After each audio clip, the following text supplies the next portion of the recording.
अस्सलाम वालेकुम। मेरा नाम माही अख्तर है और मैंने अभी अभी अपने एफएससी कंप्लीट की और इस वक्त मैं एंट्री टेस्ट की तैयारी कर रही हूँ एमडी कैट की। और मैंने दुआ अपनी मदर से की थी। मेरी मदर को ल्यूपस का इशू था, अराउंड 17 ईयर्स हो गए हैं, 16 ईयर्स हो गए हैं।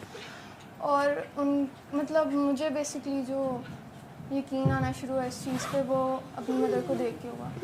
उनके सर में ज़ख़म थे, कानों में बहुत ज़्यादा ज़ख़म थे और वो इस तरह होता था कि खून आता था बहुत ज़्यादा और साइड भी नहीं ली जाती थी। कभी ऐसे मैं प्यार कर रही होती थी तो हाथ लग जाता था, तो ऐसे मतलब जैसे दर्द होती थी उनको बहुत ज़्यादा।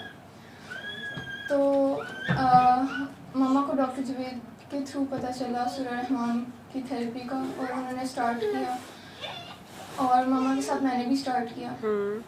मम्मा के विदिन 2 डेज़ सर क्लियर होना शुरू हो गया था, जख्म सारे।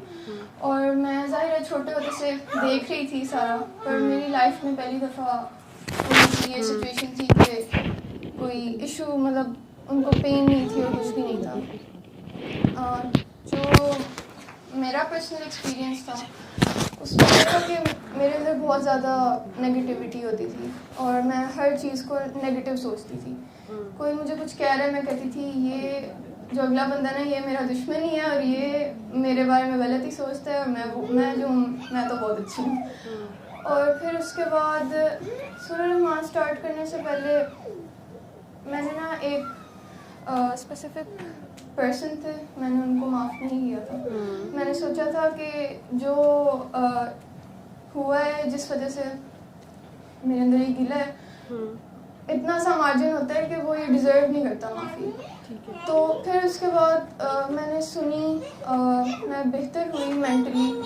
मैं इस पॉइंट पे थी कि मैं एंटी एंजाइटी मेड्स ले रही थी और एक पॉइंट आया था कि मुझे ऐसे फील होता था मुझे कोई फ़र्क नहीं पड़ता उनसे, और मैंने वो भी छोड़ दी। मैंने कहा ऐसी मैं ले ही जा रही हूँ, मुझे फ़र्क भी नहीं पड़ रहा।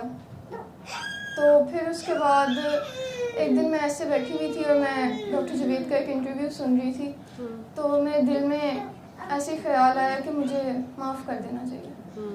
और मुझे लगता था कि मेरी लाइफ का सबसे मुश्किल काम होगा और वो मैं उनको माफ़ नहीं कर पाऊँगी कभी भी।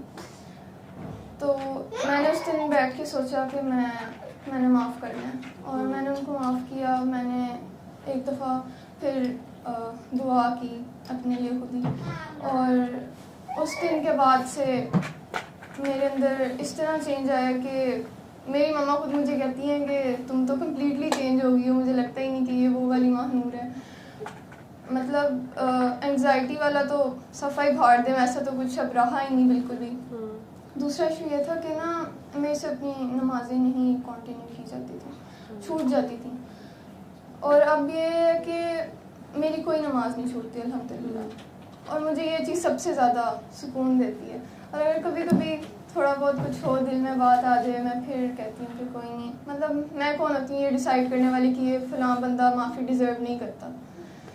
तो अल्लाह ताला की मखलूक है, अल्लाह ताला माफ़ कर देते हैं। तो मैं ये चीज़ नहीं डिसाइड कर सकती कि ये बंदा मेरी माफ़ी नहीं डिज़र्व करता। और ये मतलब अब मैंने कभी नेगेटिव थिंकिंग नहीं की बिल्कुल भी। कोई बंदा मुझे कुछ कह भी दे, मैं कहती हूँ कोई बात नहीं, पता नहीं वो किस स्टेट ऑफ माइंड में था कि उसने मुझसे ये बात कर दी, खैर है। तो इट वाज वेरी, मुझे लगता था कि मैं ऐसे नहीं कर पाऊँगी कभी भी। और मैं आगे भी क्लास में भी, और मैंने कुछ टीचर्स को भी, और वैसे भी कोई मिलता है तो उनको भी मैं दुआ भी करवा रही हूँ आगे, और बहुत बहुत अच्छा फील होता है।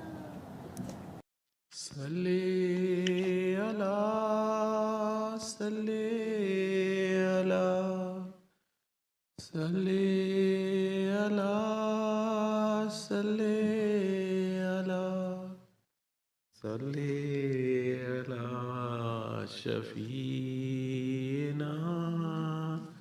सल्ले अला